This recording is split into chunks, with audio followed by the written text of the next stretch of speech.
toutes et à tous et bienvenue sur votre chaîne de télévision Web TV, Urenews TV, qui à travers cette vidéo lance sa toute première production. Je m'appelle Michel Biemton, je suis un journaliste camerounais. Je suis basé à Yaoundé et je suis le promoteur de votre Web TV que je vous invite à laquelle je vous invite à vous abonner et à partager au maximum. Alors, ce jour, je vais vous parler de la crise anglophone au Cameroun et je vais m'adresser particulièrement à mes frères francophones. Bon, nous allons parler comme au Cameroun, nous n'allons pas utiliser le registre assez soutenu, assez académique et tout. Nous allons parler vulgairement comme au Cameroun, comme dans la basse classe. Ah, qui est mon frère camerounais? Camerounais francophone, plus précisément. Depuis pratiquement 2 ans, nos frères anglophones sont en train de se battre pour obtenir une indépendance qui n'a jamais eu lieu. Parce qu'il faut qu'on arrête de nous bassiner les oreilles avec les histoires de sécession ou les sécessionnistes. Ces anglophones qui revendiquent leur indépendance ne sont pas des sécessionnistes, mon cher ami, mon cher frère francophone. Ils sont des indépendantistes parce qu'ils n'ont jamais obtenu leur indépendance depuis la résolution 1608 du 21 avril 1961. Je ne sais pas si tu comprends ça, mon très cher frère francophone. Ils n'ont jamais eu leur indépendance. Or, toi, compatriote francophone de la République du Cameroun, toi, tu as eu ton indépendance le 1er janvier 1960. Les anglophones n'étaient pas avec nous. Eux, ils étaient de leur côté.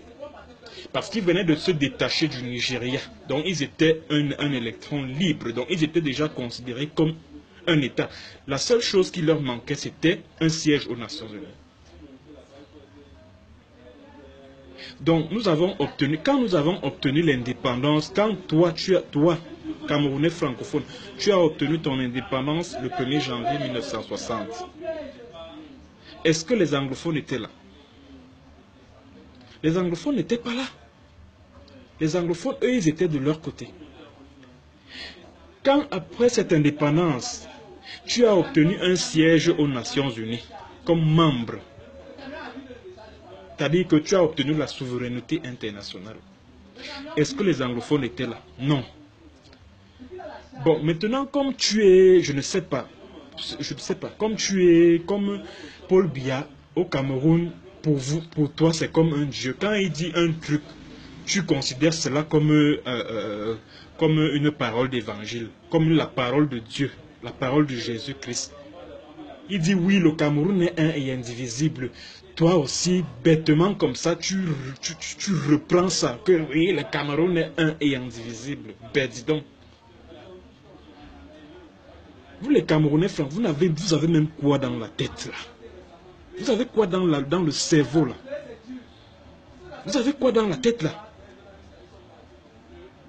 Paul Biya dit oui, l'ordre doit régner. Le Cameroun est un et indivisible. Vous aussi, vous ressassez ces conneries là. Cherchez à connaître votre histoire, monsieur. Cherche à connaître ton histoire. Camerounais francophone, je m'adresse particulièrement à toi. Cherche à connaître l'histoire de ton pays. Arrête de débiter des conneries du genre, oui, le Cameroun est un et indivisible, parce que Paul Biya l'a dit, que le Cameroun est un et indivisible. Toi aussi, tu reprends. Bon, je vais donc te rappeler ceci.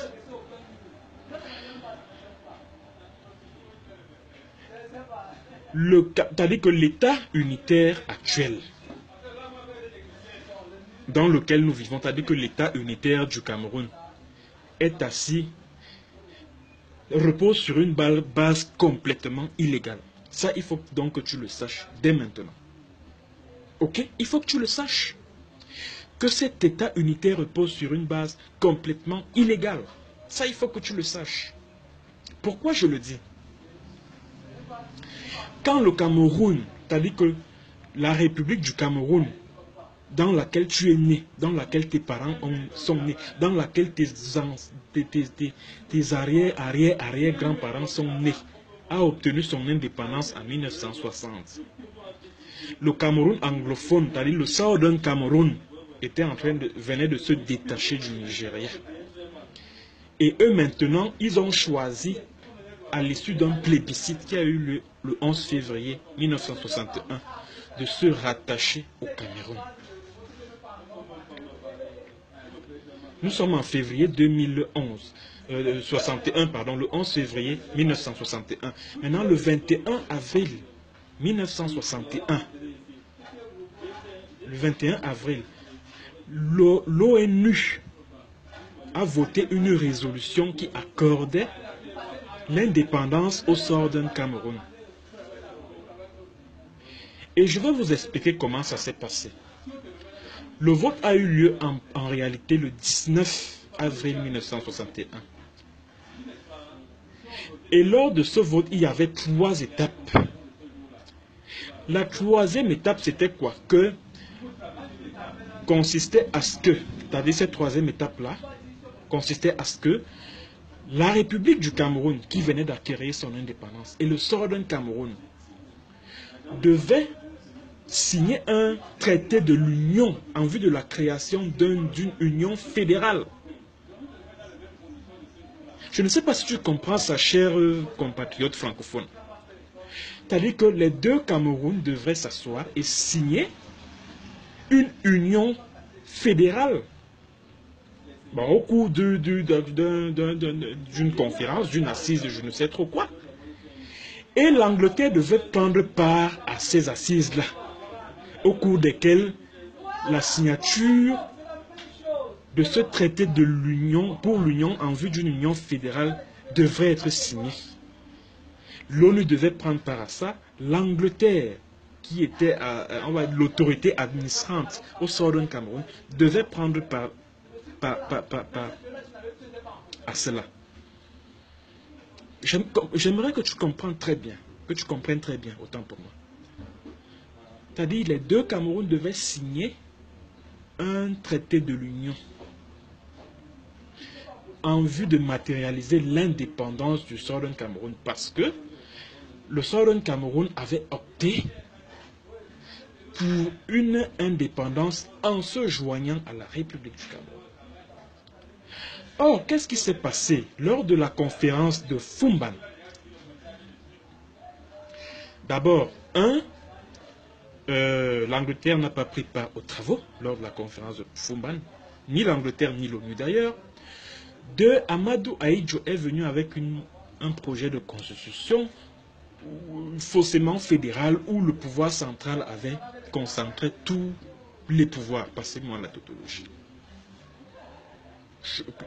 Comprenez encore où se trouvent les escrocs. Comprenez très bien où se trouvent l'escroquerie. C'est-à-dire, Ahidjo arrive lors de la conférence de Fumban avec un projet de constitution déjà bien ficelé et il les impose à la délégation du Southern Cameroun. La délégation du Southern Cameroun formule des propositions pour amender cette constitution. Ahidjo dit niet. Il impose ça. Et ce qui est plus grave, c'est que au lieu que ce projet de constitution soit soumis au Parlement du Southern Cameroun, non. Ahidjo prend cette constitution. C'est-à-dire que les éléments de cette constitution ont représenté des amendements à la constitution de la République du Cameroun qui avait déjà été adoptée dans la République du Cameroun en, je crois, mars ou avril 1960. J'aimerais que tu comprennes très bien ce que je suis en train de te dire là. J'aimerais, Camerounais francophones, que tu comprennes où se trouve la gravité du problème anglophone que nous vivons à l'heure actuelle. Et ce qui est encore plus grave, c'est que même cette constitution faussement fédérale là, que Ahidjo a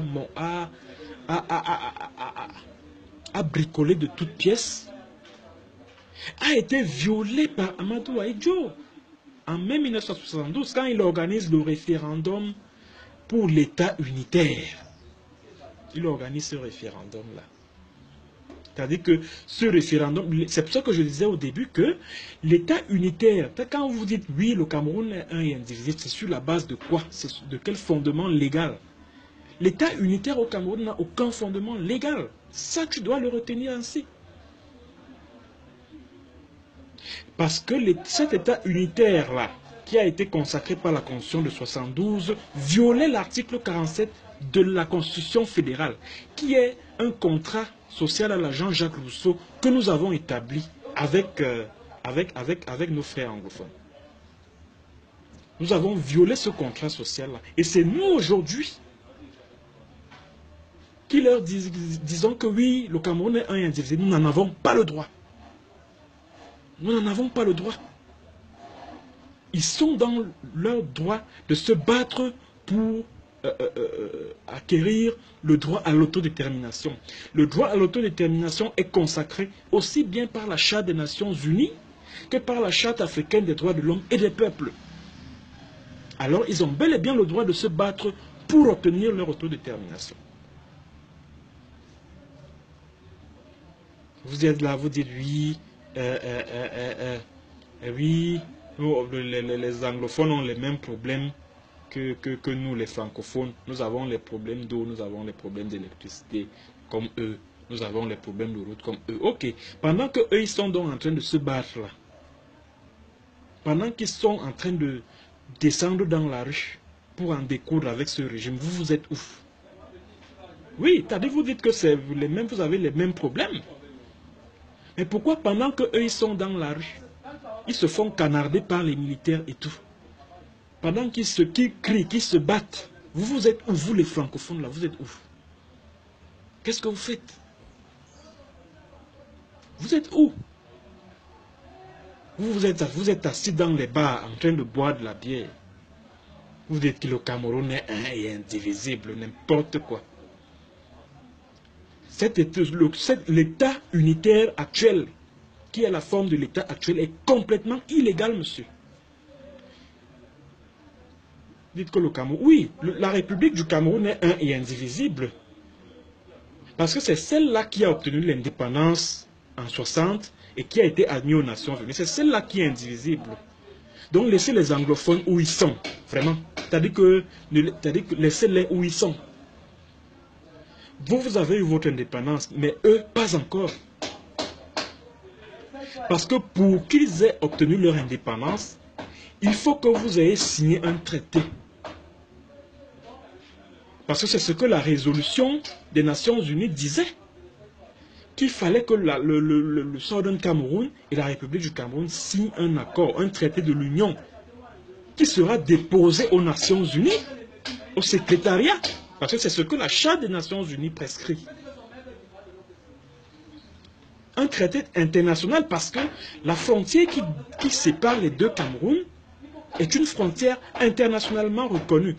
Elle a été consacrée par les accords Simon-Milner, signés en 1916 ou 17. Donc faites très attention. Quand vous abordez, vous les Camerounais francophones, là, quand vous abordez ce problème anglophone, faites très attention. Paul Biya que vous défendez comme bêtement là, il est hors la loi. Dans cette affaire, il est hors la loi.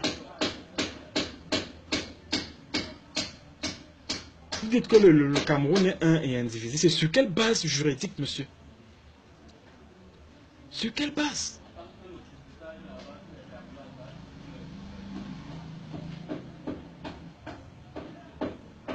Donc, chers frères et sœurs anglophones, dear brothers and sisters in Southern Cameroon, let's put this fight forward. Let's put this struggle forward. And me, I am with you. And I will support you to fight against this illegality. This national unity is completely illegal. And you, a francophone, you have to master it.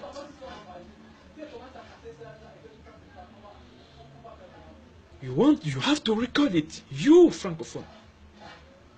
Vous devez l'enregistrer dans votre tête que votre président, Paul Biya, est dans l'illégalité depuis 84, parce que lui aussi, quand il modifie la constitution en janvier 84, il en rajoute à l'illégalité. On passe de République unie du Cameroun à République du Cameroun, dont on revient à la République du Cameroun de 60. Et les anglophones sont où? Ils sont où? Vous venez parler là, quoi. Vous n'avez pas honte?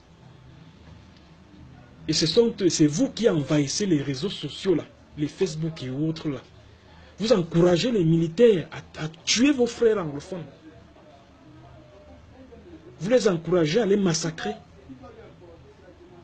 Et quand l'armée aura fini de tuer ces anglophones-là, vous allez vous unir à qui? Vous qui dites que oui, le Cameroun est un et indivisible. Quand vous allez finir de tuer les anglophones, avec qui est-ce que vous allez donc vous unir? Avec qui? Cameroun est un et indivisible. Mon Dieu. N'importe quoi.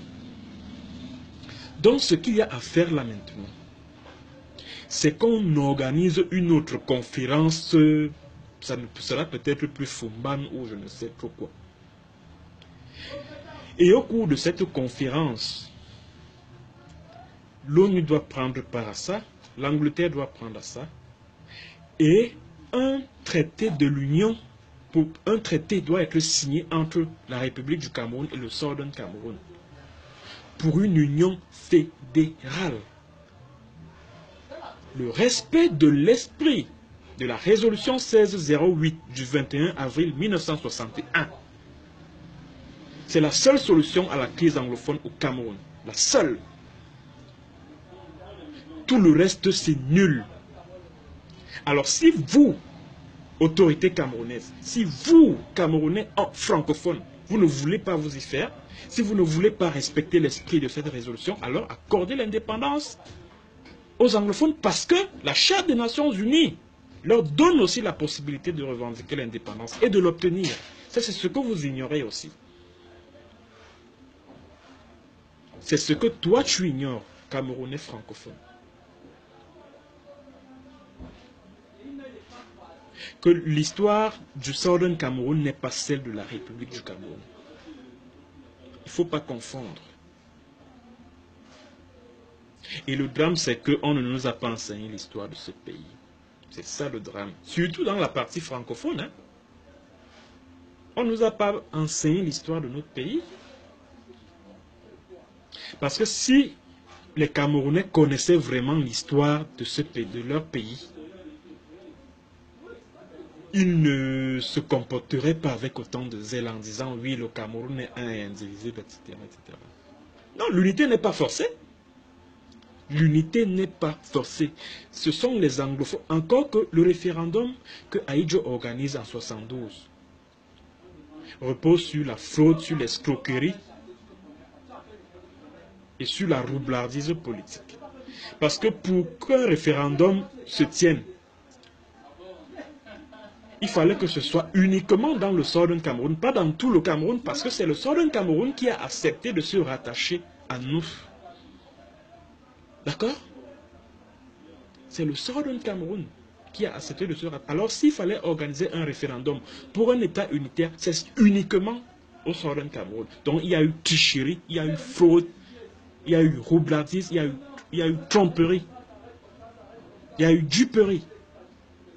Et il faut réparer tout ça avant qu'il ne soit trop tard, avant que les anglophones ne décident de se séparer complètement de nous et de créer leur État. Et ils en ont le droit.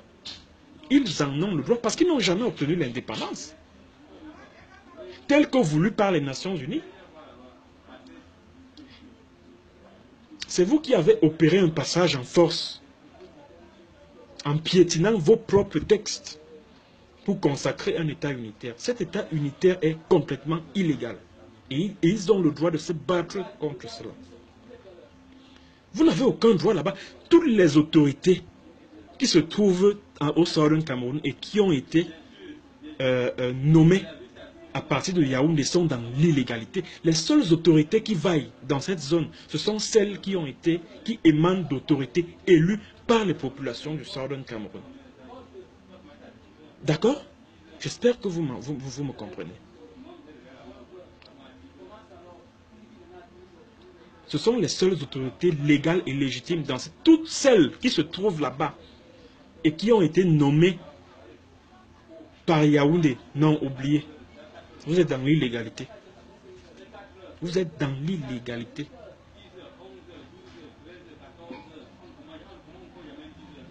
Donc, mon cher ami francophone, je te demande d'être un peu plus pondéré quand tu abordes le problème anglophone. Ces gens que tu vois là, quand nous avons obtenu notre indépendance, ils n'étaient pas avec nous. Ils ont choisi de se rattacher à nous. Maintenant, les termes du rattachement ont été foulés aux pieds par Ahidjo à l'époque et puis par Paul Biya. Donc, par conséquent, ils n'ont jamais été indépendants du tout. Vous avez été... Le Cameroun, la République du Cameroun a obtenu son indépendance à la faveur d'une résolution de l'ONU, n'est-ce pas? Du 13, je crois, mars 59. La résolution, je crois, 15 quelque chose.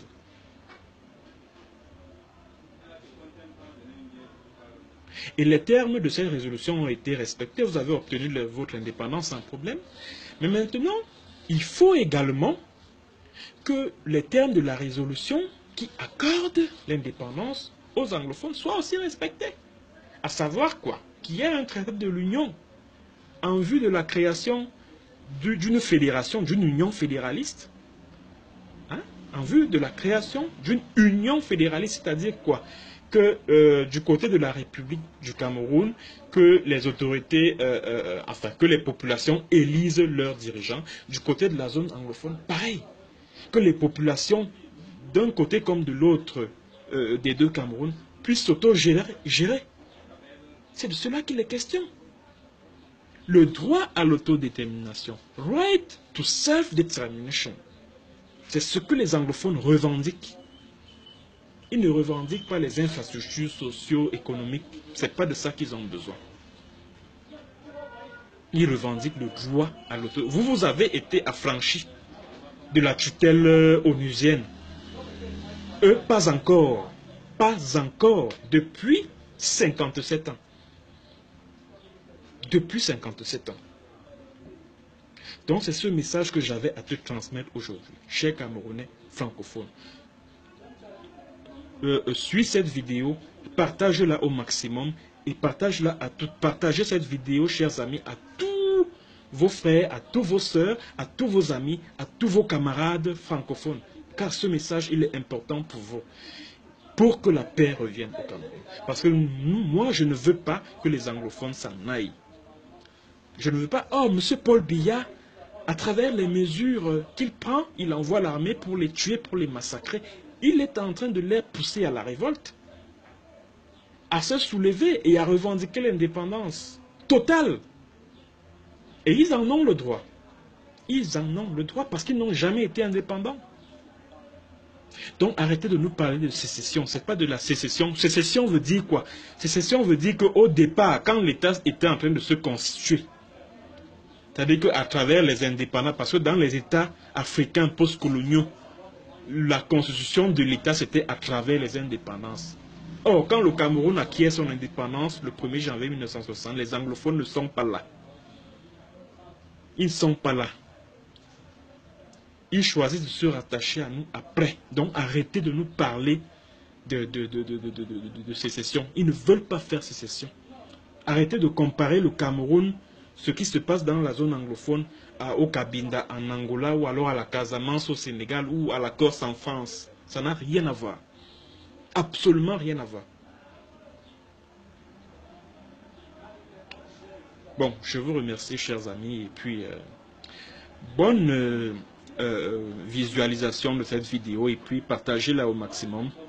Bienvenue sur Uri News TV, ensemble à travers cette web TV. que je viens de mettre sur pied, nous allons gagner la bataille de la restauration d'un véritable état de droit au Cameroun. Je suis Michel Biemton, je suis web journaliste, responsable de Uri News Group au Cameroun. Allez, bonne fête du travail à tous.